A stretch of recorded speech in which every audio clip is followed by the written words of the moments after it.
রবিন, 7 দিনের মধ্যে আমরা চলে আসবো, তাই না?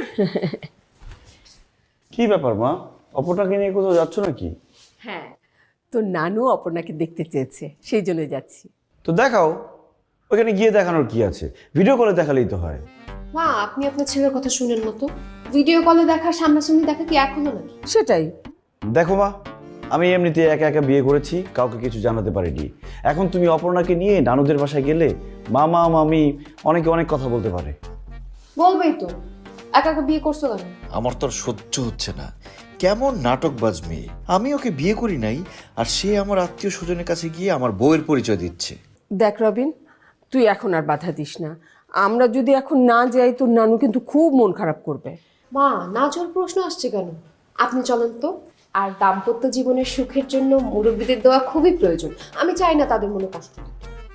সেটাই, চলো এই আমরা গেলাম। চলো মা।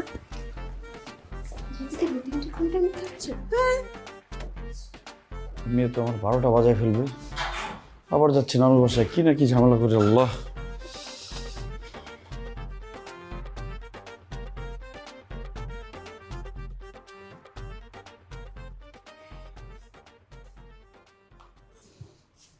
কি করো বাবা, ঘুমাবো না? ঘুমাবো? তুই ঘুমাস নাই কেন? এই তো ঘুম আসতেছে না, কেমন যেন বাড়িটা খালি খালি মনে হচ্ছে।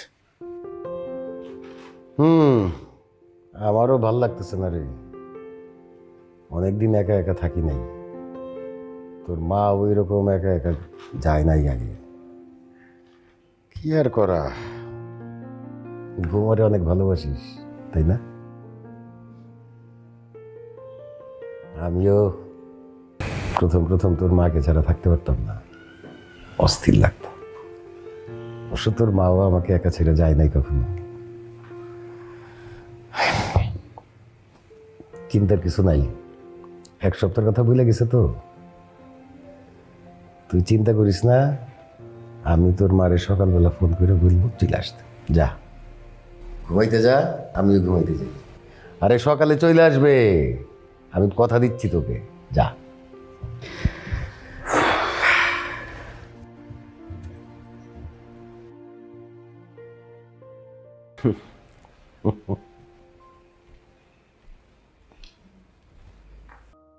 কে তুমি, কেন তুমি আমার কাছে আছো? কি তুমি, কি কারণে